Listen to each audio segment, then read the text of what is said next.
Hello and welcome to this week's edition of Dream Car Garage. We're here in the absolutely stunning Derwent Valley and we have a wonderful treat in store for you today.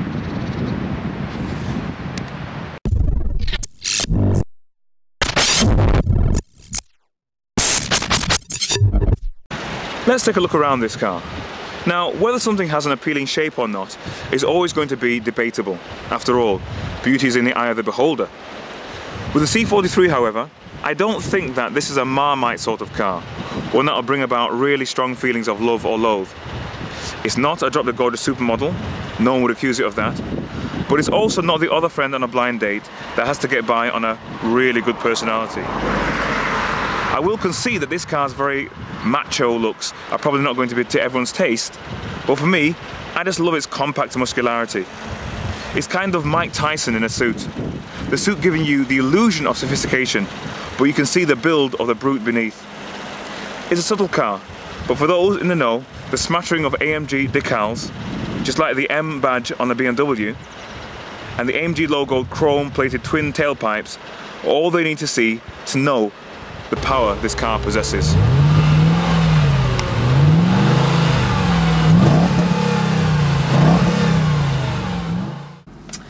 Now, the first thing you notice as soon as you step inside is just how well appointed this car is. There's full bespoke AMG logoed leather seats, a rare optional extra, and then there is electric everything. From the windows, to the blinds, to the headrests, seats, everything. You feel every bit the bonus-rich city fat cat. As well as having all the toys, one thing that's even more surprising is just how well the interior has worn. This is incredible. This car is a 2000 reg and has done just over 100,000 miles, and the interior is completely and totally mark, wear and blemish free. The seats, even down to the stitching, look like brand new. This car is a real testament to the build quality of some of the earlier Mercedes. So, let's fire this baby up and see what we can do.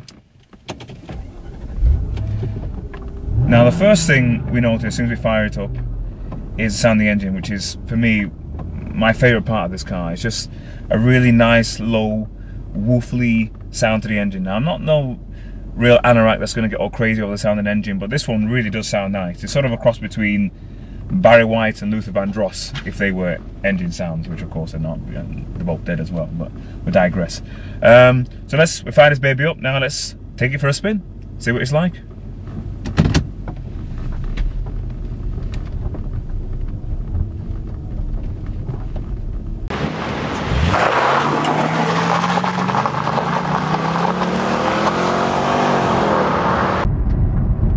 The day's brightened up really well. The first thing I notice is the ride. As soon as the speed picks up a little bit, the ride is really quite firm, but it starts to make perfect sense, as it really does hold the road very well indeed. Really genuine engaging road this, been on here many times. You've got a combination of some straights, lots of windy bits, but you need to have your wits about you because this road does not suffer fools lightly. You have precipices, well, precipice. What's the singular precipice? There's a precipice on one side, and then there's trees and a hill on the other side. But we're going to try not to reacquaint acquaint ourselves with either of them. Here we go.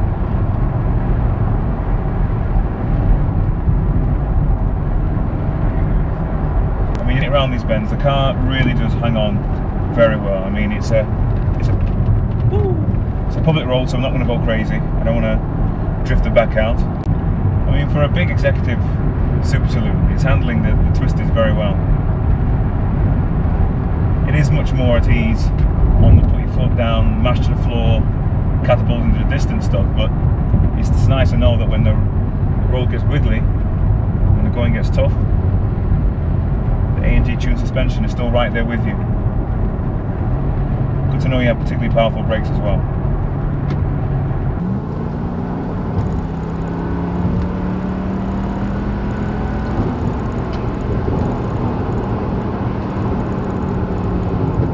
Don't leave much of a gap. this overtake. There's a little bit of a gap there. Obviously it's winding road, so we can't floor off all the way down, but a little bit of a gap, that's all we needed. And you easily move past slow moving traffic around the windy stuff. It does it quite well.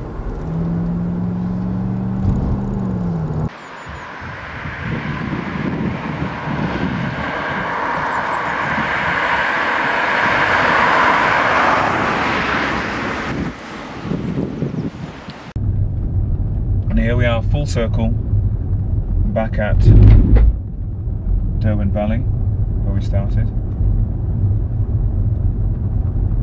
And even returning, it's amazing how beautiful this place is. They're just trees, just a bit of water, just a few hills. Somehow, when they're all put together like that, kind of awesome. Clearly the work of a talented designer. And here we are, back where we started.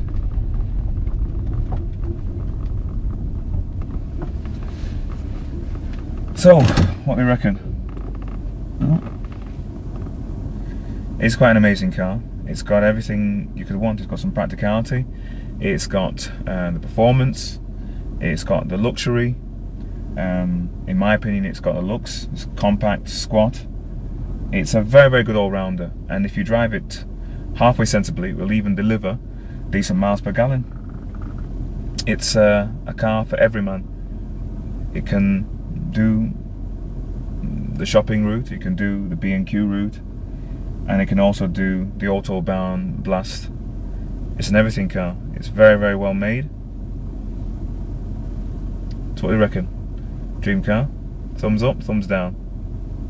I reckon. Thumbs up. It's pretty good. So until next time, don't just dream it, drive it. Hey, that's sweet, innit? Come on, be honest. Alright, take it easy. Bye bye.